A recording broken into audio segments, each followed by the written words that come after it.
Take it easy.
I didn't actually plan on getting that one on the first try. Hey y'all, I'm Darren Moore. This is Another Way. It is April 10th, 2026, day 41 of this war. It's also the day that Artemis 2 is returning from its trip to the dark side of the moon. My show is called Another Way. It's because on this show I try to give you another way to think about things that you're unlikely to get anywhere else in the media. Today I'm titling today's program, Trump's Straitjacket. A little play on words there about the Strait of Hormuz, which I will explain thusly.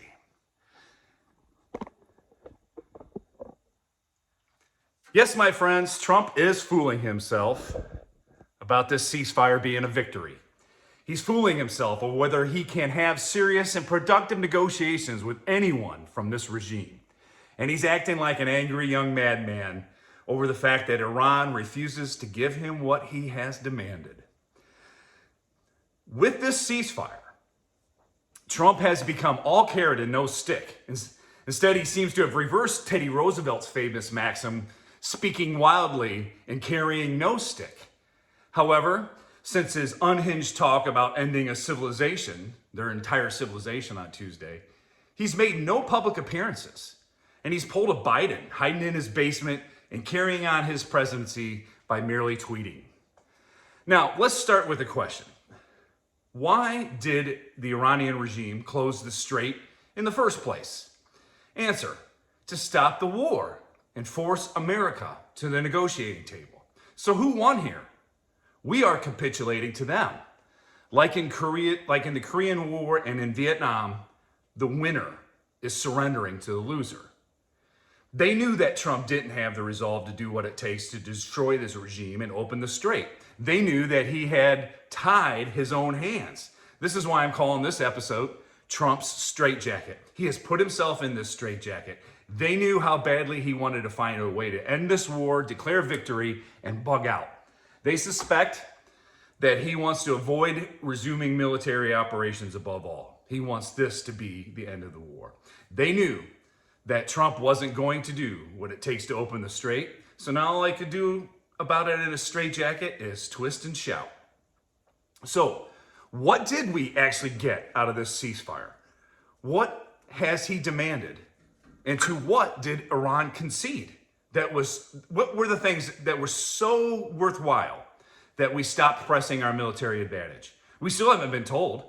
How are things any better for us than before the ceasefire? We know the list of 10 demands that Iran has made. I covered them in my last video. But we still haven't been told what's on the list of 15 things that the president demanded. On one hand, we're told that we've accomplished many of them through our military campaign. And on the other hand, the Trump administration has been assuring us constantly that Iran was begging for a deal and that they've agreed to many of these 15 points already. Okay, Mr. President, name one. What did we get? It seems to me that this administration is simply unwilling to admit that we stopped ourselves in hopes of getting them to open the strait and to come to the table. How are things any better since the ceasefire was enacted? Well, let's take a look. 15 ships passed through the Strait of Hormuz on Tuesday before the ceasefire. But since then, only 15 to 20 ships total have passed through the strait in the last 3 days. Plus, they are now apparently charging $1 per barrel in Bitcoin on every ship it lets through. Trump sent out a tweet on his thing, Truth Social, saying that he had heard a report that they are charging this toll. How bunkered in? How out of touch is he? He's heard a report, and that he's super serial. You guys, you better stop it. Today, in the Iranian parliament, a proposal was presented that would bar oil tankers linked to the United States and Israel from ever passing through the strait, forever. As per the ceasefire, we have stopped hitting them with missiles. Have they stopped shooting missiles at us and our allies? Nope. An Iranian missile attack Friday left at least 10 American service members wounded at Prince Sultan Air Base. 2 of these troops have been seriously wounded. Since the ceasefire, dozens of missiles were shot at the UAE and Kuwait, and they also struck Saudi Arabia's East-West pipeline. So what did we actually get out of this deal? Where's the victory? To add insult to injury, at 10 o'clock this morning, just as Vice President Vance arrived in Pakistan for talks, Iran announced that there would be no negotiations until there was also a ceasefire against Iran's terrorist cell Hezbollah in Lebanon. And we unfroze all of their assets. In other words, Iran is demanding a cover charge just for the privilege of sitting down at the negotiation table. As the late, great Angelo Codevilla, who I believe is the greatest military strategist of the last 50 years, how he explained in his book, Advice to War Presidents, a remedial course in statecraft, competent diplomats do not pay for social occasions or for the privilege of surrendering their interests. Yet eagerness for talks tempts some to accept cover charges that imply the wholesale abandonment of enterprises, unquote. In other words, we should not make concessions just to have talks about whether other concessions we'll make in order to get the strait open. If I were Vance, I would immediately get back on the plane and come home. And while flying past Iranian airspace, I would announce, a la Ronald Reagan, that we begin the bombing in 5 minutes. The first bomb should land on the dais in their parliament. The second should take out whatever rat hole Agrakchi is broadcasting from. Every single remaining visible element of this regime should be obliterated with extreme prejudice. And we should not touch a single civilian target, like bridges, power plants, and particularly desalination plants. These should be the possession of the good people of Iran. It is my considered opinion that in thinking long range about the goodwill of the Iranian people, the worst thing we can do is take these out. We should not be trying to starve the people of Iran. We should be arming them. We should begin dropping crates of weapons into the neighborhoods in Iran so as to arm the good people of Iran to overthrow their government. Nobody will oust this regime better than the people who stepped forward by tens of millions to protest this regime over the last few decades, reaching all the way back to Clinton, only to be slaughtered, rounded up, imprisoned, tortured, hanged, and silenced. The main question in Iran is whose blood vendetta will triumph? The regime's vendetta against us, or the Iranian people's vendetta against this regime? We have got to stop pussyfooting around with this and arm the people to take the fight to their regime. This is their fight, not ours. It is ours only to the extent that we can weaken the regime so that the people can effect a coup de grace of their coup d'etat. We must make clear that we are on the side of the people with Iran. Making reckless threats about destroying their civilization or decimating them entirely only makes the frightened people feel more aligned with this regime in the shared effort for survival. We should be building the people's confidence in us, not making them wonder whether they are targets as much as their regime is. We should be sure that they see us as liberators. And after this regime is destroyed, we need to make sure that we don't make the same mistake that we made in Iraq and Afghanistan, and that is to stick around and get in the middle of tribal warfare. Once our objectives are met, once we obtain unconditional surrender, not ceasefire, and we extract the enriched uranium, we say to the people, hey, our name's Paul, and that's between y'all. Rebuild your country as you see fit. Just don't start rebuilding your missile and nuclear capability. I've also said that Iran should surrender the Hormozgan province at the Strait of Hormuz. And it should be surrendered to international oversight. Let the UN peacekeepers keep that strait open and free to all traffic. President Trump, however, on this has sent mixed signals. As the Wall Street Journal has reported, he has referred to a potential tolling joint venture with Iran as a beautiful thing that could change global rules if it helps secure a long-term peace deal. But Thursday night, Trump said on social media, there are reports that Iran is charging fees to tankers going through the Hormuz Strait, even though there's only been a dozen of them. They better not be, and if they are, they better stop now. Like I say, I'm super serial, you guys. Simple solution. If Iran will not surrender its intentions to charge $1 per barrel of oil that passes through the strait, simply have the UAE and Oman enact a $2 per barrel fee and on any oil that ships from Kharg Island. Or better yet, instead of this cat and Mickey Mouse game, we should simply say, hey, unless you open the strait, all the ships you attempt to sail through the strait will be sunk off the shore of Kharg Island. How do you like that? See, this whole battle is a test of wills. It is a battle of resolve. Trump has lost his resolve. He is so cocksure that he and only he knows the art of the deal, and that he has forgotten who he's dealing with here. He likes to talk about how we have already enacted regime change, but he knows better. The leadership has changed, but the regime remains intact. Until the IRGC and the Molocracy has been routed, it's still large and in charge. Meet the new boss, same as the old boss. There is no dealing with this regime. In negotiating with them, we are only negotiating our own defeat.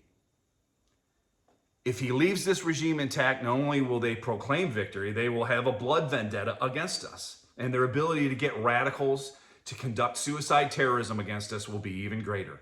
We have to wipe out this whole terror regime and its paramilitary.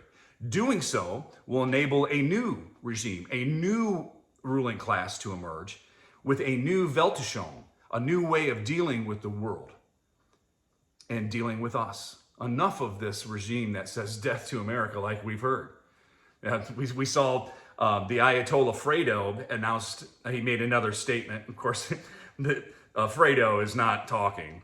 But otherwise, someone would have stuck a camera in his face for this statement. But they are playing it up. They're saying that the Arab nations in the region need to split with American interests, and they're continuing the PR campaign against us. Anyways, as I've discussed in virtually all of my videos, the Iranian regime has one priority: survival. To them, deceit, delay, and deception are merely tools of the talking trade. They don't care about their people. They sent children to clear out minefields in the Iraq-Iran war, to clear the way for their armies. They use schools and hospitals as human shields. And this week, they lined up all their women in burqas like black bowling pins in front of the power plants and across bridges. Where were the men, by the way? The cowards. Just like in Syria, the men left the women behind. The waves of Syrian refugees into Europe were almost all men. And in Iran, they have deployed kids at Basij checkpoints. Now let me stop here and make clear. The protesters that mass in the streets in support of this regime are not there of their own volition. They are blackmailed by this regime. In essence, they are people who might very much be glad that the tyrant whose funeral they are attending is dead, but if they don't look supportive enough, the regime will take it out on their loved ones. This is the pathological nature of tyrannical regimes all across the Muslim world. It's something they learned from the Soviets and the Nazis. Continuing now with Codevilla, he says, just as there is an art to winning wars and maximizing gains, there is also an art to losing and minimizing the consequences of defeat. I mentioned this in my last video. The trick for the defeated is to somehow avoid occupation. In defeat, defiance, counseled the great Winston Churchill. That can be done very well if one avoids occupation.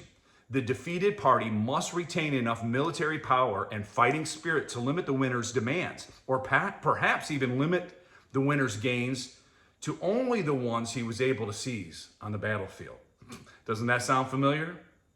They still have total control of the strait. So what have we really gained? Surely we have completely mowed the lawn on their military, but we have not won this war. The whole point of negotiations at the end of the war is to make clear what we are willing to kill and die for, and then to make a deal with the other side to advance our own interests as best we can. The chief means of getting what we want in negotiations is by demonstrating that we are willing and even eager to continue this drive for victory. Absent this, we're really just negotiating our own defeat. Iran knows Trump has no resolve to continue this war and desperately wants to end it. That's why each of the Iranians' 10 demands would leave Iran in a better position than before the war. They're not conceding anything here. Diplomatic communication during wars of annihilation should be essentially reduced to calling up Iran every day and saying, hey, had enough yet? All our efforts should be designed to force Iran's regime to accept a previously unacceptable diplomatic solution. Just keep bombing this regime, keep annihilating the IRGC, keep wiping out their besieged forces who oppress the good people of Iran. Take out their parliament that passed the law to charge fees of passage through the strait. Keep hammering military sites along the strait, and each day call them up and ask, had enough yet? Are you ready to surrender and accept our terms of surrender? We should keep on targeting only military installations and keep decapitating this regime until one morning when we call and ask, had enough yet? The answer on the other line is, hell yes, we surrender. Enough of this ceasefire bullshit. As I said on Wednesday, after the ceasefire supposedly began, the dumbest thing you can do is stop pressing our military advantage and say, hey, let's have a ceasefire in order to negotiate. It shows you've lost your resolve. It shows you want a deal more than you want victory. You teach your enemy how to play you with false promises and flattering delusions. Also, it's very important that you know diplomatic contact has no intrinsic value. You should convince the other side that contact is so valuable to him that he must make concessions for the privilege of sitting down with you. Instead, Trump has been bending over backwards to negotiate with them. Whoever values diplomatic contact itself trades concessions to obtain it and makes a terrible miscalculation. Now, Trump needs a reset. Perhaps he needed a break from this war, as much as our troops needed a break. Perhaps we just needed to reload our weapons. And this ceasefire provided the pretense to do so. Okay, perhaps that's what's happening here. I always try to play devil's advocate with my own argument and consider how I could be wrong about what I'm asserting. There could be reasons I've not considered for why we blundered into this ceasefire, okay? So maybe this ceasefire was just a pretense for a break and for a reload. But I don't think he would have taken his rhetoric to a whole new level of crazy if he just wanted a break to reload. He's always playing the madman strategy. And as Peggy Noonan pointed out this morning, if he really wanted to do a head fake on them, he could have said something sane, understated, and dignified, rather than taking this rhetoric to a whole nother layer of crazy. Check out my video, The War Speech Trump Should Have Given, if you want something dignified and inspiring rather than blustering and threatening. But back to the devil's advocate, it could also be that we wanted to learn as much as possible through these negotiations, through these talks, about who is left to run the show over there. Maybe we thought we could obtain intelligence about how they would communicate the terms of the ceasefire to the commanders in the field. As I said in my last video, we could be learning lots about what's left, because during the ceasefire, the rats will come out from underground and we'll be able to track their troop movements more closely. But it just seems to me that if General Raising Cane can say that we've only destroyed half of their fast attack boats, we've still got lots of targets left. Instead of saying that we've destroyed 90% of their Navy, we should be saying that there still is 10% of their regular fleet still sailing. Instead of saying that we've removed 85% of their mines, we could say that 15% of their mines are still deployed. 20% of their air defenses are still poised to shoot our aircraft. 10% of their weapons factories are still producing. 20% of their missile facilities remain in operation. 20% of Iran's nuclear industrial base has yet to be hit. Notably, Cane did not mention how much of their drone weaponry is still operational. Notably, he's not mentioned how much of the IRGC's installations still remain standing. How many of the Basij and Faraja checkpoints are still functional? How many IRGC troops still have boots on the ground rather than 6 feet under? The country is still target rich. We should immediately, unless our troops do desperately need that break, we should immediately resume destroying these elements of the regime. But most importantly, we should arm the rebels to do the work on the ground so that we don't need to put our boots on the ground to do their dirty work. Once we get a surrender, the strait will open, okay? Okay, so I should point out that just as I was about ready to print out the talk here today, Trump tweeted, quote, "The Iranians don't seem to realize that they have no cards other than a short-term extortion of the world by using international waterways. The only reason they are alive today is to negotiate." Continuing, "But we're loading up the ships. We're loading up the ships with the best weapons ever made, even at a higher level than we used to do. We used to do a complete decimation." And just love the diction. "And if we don't have a deal, we will be using them, and we will be using them very effectively," unquote. So articulate. So perhaps he's known all along that he cannot negotiate with this regime. Then why did he threaten their entire civilization if they didn't come to the negotiation table? Why does he seem so eager to talk? The real art of the deal is persuading the other side that you don't want a deal, that you don't believe that they are dealing in good faith, that you don't believe they'll honor their side of the deal anyway, and that the only way to deal with people like that is dealing them a death blow. Enough of this talk of talking.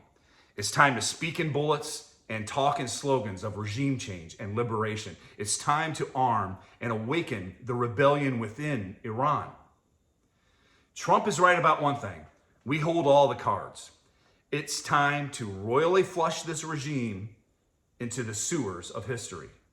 Then we can talk about what we've done as a deterrent to anyone else who might doubt our resolve. It's time to cut loose of this straitjacket and do what needs to be done to remove this regime, and that will enable the strait to reopen. Godspeed, y'all.